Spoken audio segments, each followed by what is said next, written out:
Have you ever thought about what makes a life meaningful? Not just happy, not just successful, but truly, deeply worth living? This is the story of a man who spent his life saving others, until one day, he had to face his own mortality. His name was Paul Kalanithi, and this is how his breath became air. Paul was no ordinary man. Before he ever picked up a scalpel, he held poetry in his hands. He studied literature, philosophy, and the human mind, not just how it works, but what makes it ache. He read Shakespeare and Camus, seeking answers to questions most people never dare to ask. But eventually he realized, to truly understand life and death, he couldn't just read about them. He had to face them, daily, directly, painfully. So he became a neurosurgeon. For over a decade, Paul trained in one of the most brutal, beautiful, and morally demanding professions in the world. He stood at the threshold between life and death, making decisions that would determine which side a person would fall to. And yet, even while saving lives, Paul never stopped thinking about meaning. He said, "The tricky part of illness is that it forces you to confront not just death, but the meaning of life."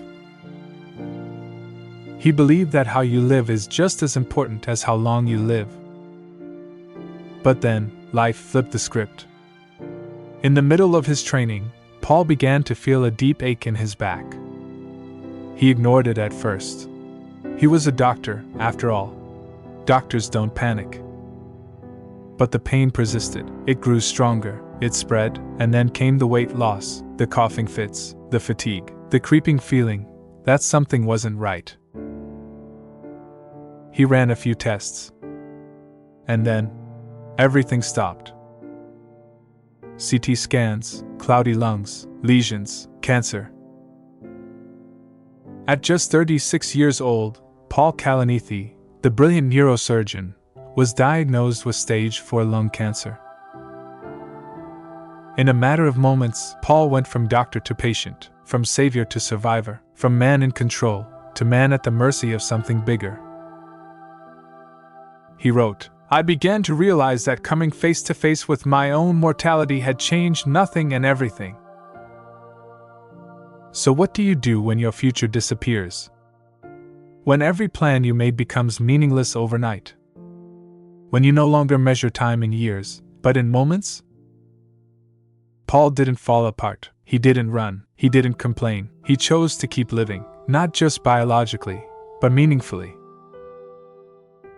He continued to operate, as long as he could. He returned to the hospital, not because he had to, but because saving lives still mattered to him. Even if his own was slipping away. He also started writing this book, as a way to leave behind something that would outlive his breath. When Breath Becomes Air isn't just a memoir, it's a meditation, a quiet, powerful conversation between a man and his mortality. He asked himself, what makes life meaningful in the face of death? Is it the love we give, the work we do, the truth we stand for, even as we fall? Paul didn't offer answers, he lived the questions.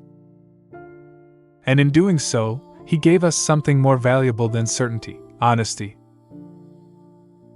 Toward the end, Paul made a surprising decision. Despite knowing he had little time left, he and his wife decided to have a child.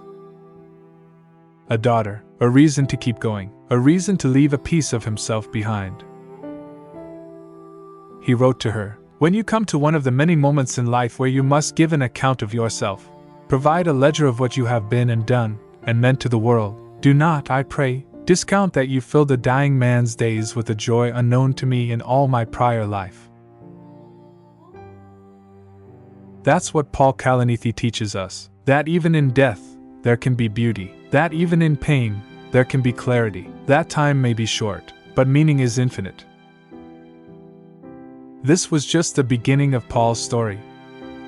In the next part, we'll explore the final months of his life, his reflections on fatherhood, his spiritual struggles, and his final farewell to the world.